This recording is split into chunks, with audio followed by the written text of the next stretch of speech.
beberapa tahun belakangan itu ngetren belusukan.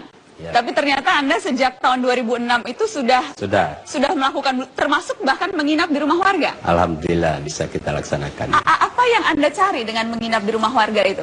Begini, kita kan biasanya jauh dari warga. Dengan kita nginap di situ kita bisa mencari masukan-masukan terhadap apa kesulitan-kesulitan warga yang ada di desa-desa. Itu malah tidak merepotkan Bupati numpang nginap di rumah warga? Sebab saya kan sudah melakukan pelimpahan kewenangan kepada semua satuan kerja. Sehingga kerja saya itu nol. Saya sudah serahkan kepada kepala desa itu ada 33 kewenangan. Saya serahkan kepada camat 144 kewenangan. Saya serahkan kepada SKPD 252 kewenangan. Saya serahkan pada wakil bupati 79 kewenangan, sehingga saya nol kewenangan. Nah, sekarang nol kewenangan, saya selalu di desa-desa, ketemu rakyat. Kalau biasanya kalau pejabat lain tuh maunya sebanyak mungkin kewenangan, kok malah Anda bagi-bagikan? Saya kan dulunya dari Sekda. Sekda itu kan tumpukan dari seluruh berkas. Pada saat saya bupati lantas menghadapi berkas yang sama, berarti saya tidak bupati, Sekda lagi saya. Jadi Anda sengaja membagi-bagikan. Kembali ke tadi, ketika Anda menginap di rumah warga, itu apa misalnya pengalaman yang Anda dapat menginap? Saya melihat misalnya saja kesulitan mereka di dalam mendapatkan makanan. Itu kadang-kadang saya lihat seorang petani menggarap tanahnya sendiri yang sudah digadaikan misalnya.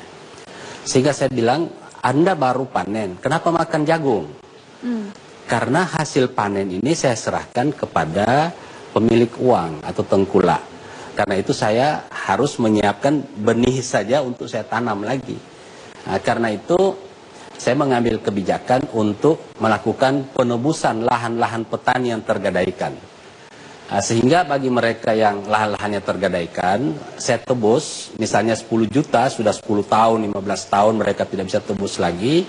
Saya tebus, kemudian hasilnya itu digarap lagi oleh pemiliknya, 30% itu nantinya menjadi milik dari penggarap sebagai pemilik, 30% untuk membayar tebusan tadi, kemudian 30% saya berikan kepada badan usaha milik desa. Saya bikin badan usaha milik desa. Kemudian dari situ 3-4 kali panen, maka satu saat lunas hutangnya, kita serahkan lagi sertifikatnya. Sehingga ketergantungannya 10 tahun, 15 tahun itu sudah lepas. Nah, pemimpin yang baik itu manakala hujan jangan dia tidur. Seharusnya dia berpikir mungkin ada rakyat saya yang bocor rumahnya, kemudian masalah banjir, macam-macam. Karena itu kita harus turun ke desa-desa. Pak David, Anda sudah 2 periode. Iya. Dan sudah hampir habis masa jabatan. Ya, tahun depan selesai. Tahun depan sudah selesai, purna tugas, 10 tahun. Ada list penghargaan yang Anda dapatkan itu panjang, Pak. Tapi ada satu yang menurut saya paling menarik, inisiator government mobile. Pemerintahan yang berpindah-pindah. Betul. Apa persisnya? Bagaimana kerjanya? Jadi begini, wilayah saya itu kan banyak yang terpencil. Desa-desa juga terpencil, infrastrukturnya juga terbatas. Sehingga kebutuhan masyarakat yang ada hubungannya dengan pemerintahan itu kadang-kadang lambat. Karena itu saya harus merampas bola, bukan jemput bola. Saya pindahkan pemerintahan ini ke desa, ke kecamatan, melayani semua desa yang ada di situ, dan semua kebutuhan masyarakat harus tuntas pada hari itu. Misalnya KTP, pemasangan implan, pemasangan vasektomi, itu kita laksanakan. Sampai vasektomi juga tersedia tuh di pemerintahan mobile. Semua, karena semua SKPD berkantor di desa itu. Sehingga semua kebutuhan masyarakat kita layani pada hari itu juga. Kemudian juga saya mengontrol apabila ada program-program SKPD, apakah benar-benar diterima oleh rakyat atau tidak. Kalau saya programkan 1 botol aqua, kemudian saya cek aquanya itu hanya setengah diterima rakyat, saya cek di mana setengahnya. Kalau setengahnya itu tersangkut di SKPD, besoknya saya pecat SKPD-nya. Ada kejadian Bapak sudah, pecat? saya sudah lakukan. Ada eselon 2, uang rakyat. ada eselon 3. Mungkin mereka tidak mencuri, tapi lalai dalam pengawasan kepada staf-stafnya juga. Dapat informasi Anda juga memang membuka komunikasi terus 24 jam lewat SMS, lewat HP? Betul. Betul ya Pak? Karena SMS saya hanya 1, Tapi semua permasalahan masyarakat saya terima di sini. Dan itu saya teruskan kepada SKPD atau saya tangani secara langsung. Kita ada beberapa contoh SMS yang masuk ke Bupati Gorontalo. Kita mau lihat contohnya SMS pengaduan warga. Ini minta sapi kurban, Pak. Ya. Kemudian ada tempat sampah di samping rumah. Tolong minta dipindahkan tempat sampahnya. Kemudian ada soal apa lagi? Hidupku sangat prihatin sekali. Bapak kasih mudah-mudahan merubah. Ini kayaknya alay, Pak, yang ini.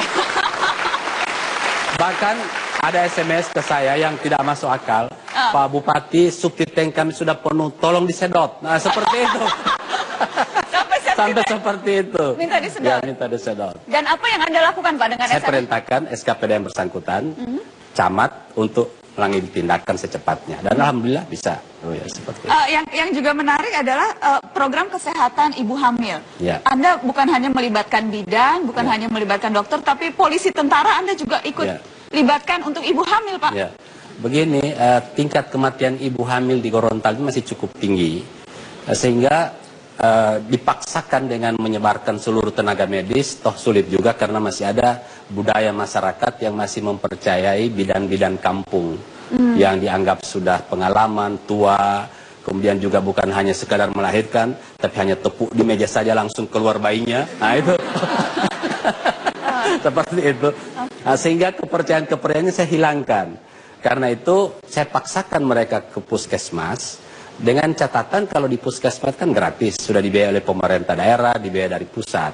Tapi mereka masih enggan datang di puskesmas. Karena itu untuk mengurangi resiko kematian ibu, kematian bayi, kami bentuk satuan tugas kesehatan, Kegas namanya. Kemudian melibatkan tokoh masyarakat, tokoh agama, kemudian dari Polsek setempat, kemudian dan Ramil, Babinsa. Apa tugas mereka tuh, Pak? Manakala ada ibu yang tidak mau diajak ke rumah bersalin atau ke puskesmas tempat persalinan, itu kami minta polisi yang memaksa dia harus dijemput polisi. Dijemput polisi. Karena di Gorontalo itu tadinya sebelum politik ini berkembang, setiap rumah yang ibu beresiko hamil, beresiko tinggi, itu benderanya merah. Kemudian yang hamil biasa itu benderanya putih. Tapi karena sekarang sudah bendera warna politik, saya hilangkan itu. Seperti itu. Oh, tapi dulu untuk memberikan tanda bahwa di rumah ini ada orang hamil resiko tinggi.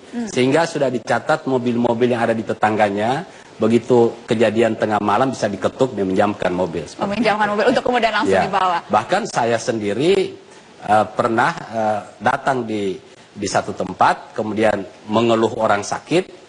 Saya sendiri antar ambulansnya, karena di rumah sakit itu kadang-kadang atau di puskesmas ambulansnya ada, sopirnya ada, tapi tidak ada bensin katanya. Ada ambulans, ada bensin, tidak ada sopir. Nah, pada saat itu saya ambil mobilnya, saya jemput orang sakit, katanya sudah sekarat. Begitu lihat Bupati justru dia bangun sehat. Padahal katanya sudah sekarat. Tetap saya angkut di ambulans, saya antar sendiri pakai sirene bunyi, langsung di rumah sakit. Begitu sampai di rumah sakit, mereka acuh tak acuh. Begitu melihat Bupati yang antar, mereka langsung bekerja dan melayani dengan betul.